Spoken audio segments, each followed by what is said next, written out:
And welcome to the Varside Spurs podcast, coming to you all the way from the Varside Arms on a Tuesday night, because I can't do Mondays anymore. Tonight I'm joined by Lee. How are we doing, Lee? Fuming.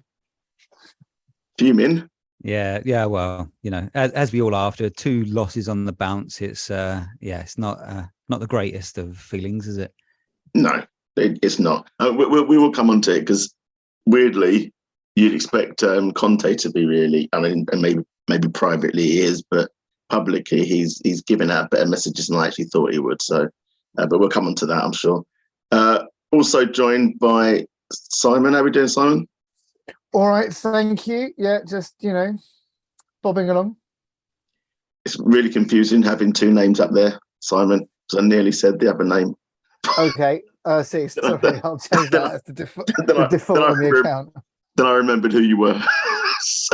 You, okay. just caught myself just in time. And also joined by Rich. How you doing, Rich? Good evening. Yeah, I'm bloody great. I mean, I've been away from media for a couple of weeks. I've been busy with other things, so I'm looking forward to you guys telling me everything that's been happening at Tottenham while I've been away. I reckon we should skip the football and find out and spend an hour talking about the other things that you've been dealing with, Rich. Because if your social media is anything to go by, I think you probably haven't surfaced from a bedroom for about 2 weeks. His audio sounds like he's on a Starlink from Ukraine or something. Well, I mean, I wouldn't like to possibly comment. A gentleman never, spills the beans or whatever it is. So I'm just going to have to leave all of that up to your imagination. I mean, clearly I've been undertaking very serious academic research in the last couple of weeks, and nothing flippant at all with attractive young ladies. That's good. That's good.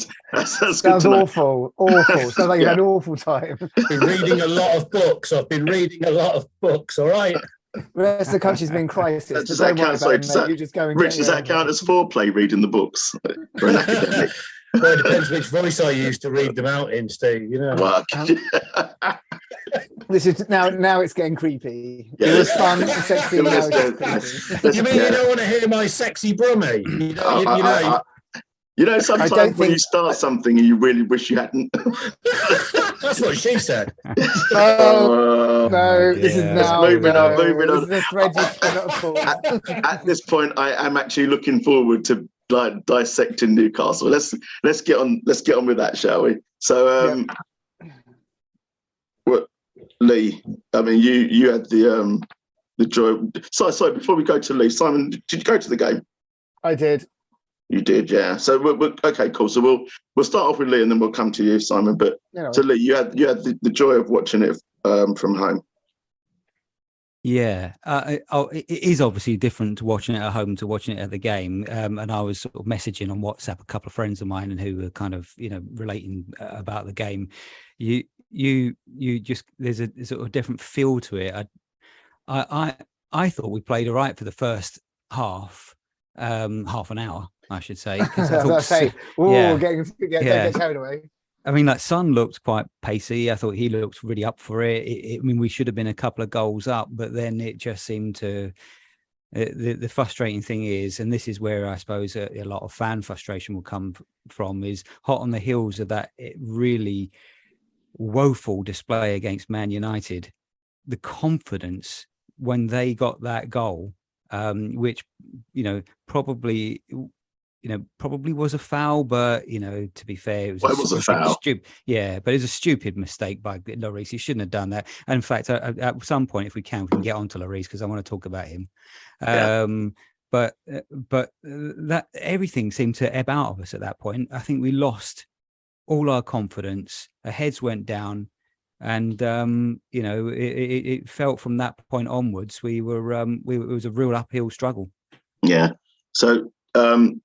Simon, you were there, and bearing in mind we're trying to paint a picture for Mr. Sex God in the corner, because he didn't see the game. He just surfaced, and he wants to understand. He wants to understand what he was missing. So, I mean, I kind of agree with Lee. the first half an hour we were fairly good. So and I'll tell your story, then I'll tell my story, because my story isn't as good as Rich's, but it's good. No, well, so I do kind of agree. I wouldn't say it was for the first half an hour. It felt sort of 20 minutes maybe at a push. But you're right. There was a good couple of opportunities in the first 2, 3, 5, 10 minutes, whatever it was. Felt like we were on the ball. Just felt intense. And actually, I was sitting there with the people I was with, and going, "Oh, actually, yeah, we've got we've got some key players out, but at least we're making the effort. We seem on top of it, etc., etc., etc." And then it sort of started to get a bit clumsy, and we started to lose a bit of faith. And you're right. They had a couple of opportunities, and then Lloris made an error, and that arguably was a foul. I know VAR said it was not. Look, watching the highlights back today, it's kind of one of those things. I don't know, why did he body the ball? Why did he just pick it, hold it, twat it away? Yeah. Well, exactly. So it's kind of like, well, if you try to be a smart ass, you're gonna come unstuck. But nevertheless, as you say, it's kind of like then classic losing, headless chicken type thing. And then all of a sudden you kind of go, okay, fine.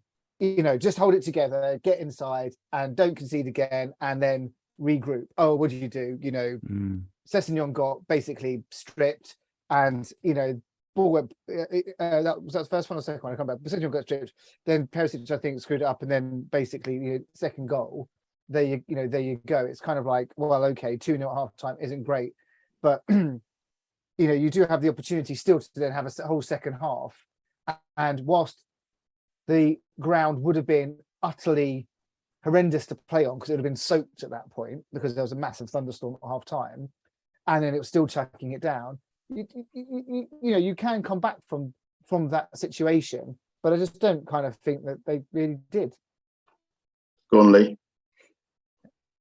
I know we want to sort of dissect and analyze this game, but it almost feels like really what's more important here is not so much the game, but just that weak mentality, the fact that we don't have the squad depth, the fact that the changes weren't made, the mood, the booing, the whole thing around the game felt touches of that sort of Nuno era and Mourinho era, when people were getting really unsettled and dissatisfied with things. It was, for me, it felt almost like that game was bigger. And I don't mean to be sort of too reactionary or overreacting here, but there feels like there's a lot wrong at the moment. I know, again, it's only 2 wins, but it's more than that. I think it just feels like there's a lot that we're not getting right. I mean, the players are out of form. Dyer looks terrible at the moment. He can't make a pass. One of his key things is the long pass, and it just is not coming off. He doesn't look confident in the ball. Sanchez coming in doesn't fill you with any confidence. The players we got at right back and left back aren't really doing anything at the moment either. Conte's making decisions too late sometimes and not bringing on, I don't think, the right players. There's a lot. I think this is why people are kind of very worried at the moment, regardless of who the opposition is. At the moment, we just feel that the sort of balance is tipped against us. And I think that's in the context of when you think about the beginning of the season, when we all felt that we've really addressed the balance of this team. We've really improved the squad depth. But it's actually shown not to be the case. We look very fragile, a few injuries, and we look half the team that we should be. Yeah. So okay. Go on, Steve. So I mean, obviously I haven't really spoken about the game yet, and I will do. But is that like one of the things? Like, is the last 2 games is a 3-5-2 formation that we played. And he's kind of really stuck to that formation for ages. Just let it sit there for ages, really, as if to say, well, like my preferred formation is 3-4-3. Look, there's been a lot of clamouring. I've seen it in the public, in the media. There's been lots of talk a bit on social media. The press have gone to me, have spoken to me about it. Blah blah blah. But I played 3-5-2 and it's not working for us. So is he like, is he, because in the game, you looked at it and thought, well, actually, let's change this up a little bit. You might need to change this up a bit. But, and he's refused to do so. I think just like kind of going back like to, to what you both said about the game, I agree the first kind of half hour, I thought we were in the game. I thought we dominated the game. I actually thought we started really well. And like you had Skip come in, and like when Skip's come on and as sub recently, I haven't been impressed with him. I thought he's just not really contributed, but he started great. He was breaking the lines. He was getting in beyond, and we looked like a threat. Royal got in behind their defence twice. Both times I felt he should have shot. I can't remember I think both times he tried to play the ball to someone else rather than shoot. When he was he got beyond their defenders. So I wasn't sat in my normal seat on Sunday. I was supposed to have not gone to the game. My game was cancelled due to all the thunder and all the rain and everything, and it affected our pitch. Our pitch was waterlogged. So I'd sold my ticket on the exchange and managed to buy a ticket at more expense on the day. And what a result! What a result that was. So I was sat with some really nice people, but ultimately I was thinking this could be a mistake. We started really well, and as you say, you both said it, like it was a foul, but like as Simon says, like Loris, I'm saying at the time, Loris should just fucking twat that ball away. And the guy next to me saying, yeah, but he might be worried about the follow through. Fuck the follow through, get rid of the ball, and then if the referee goes, fucking hell, then yeah.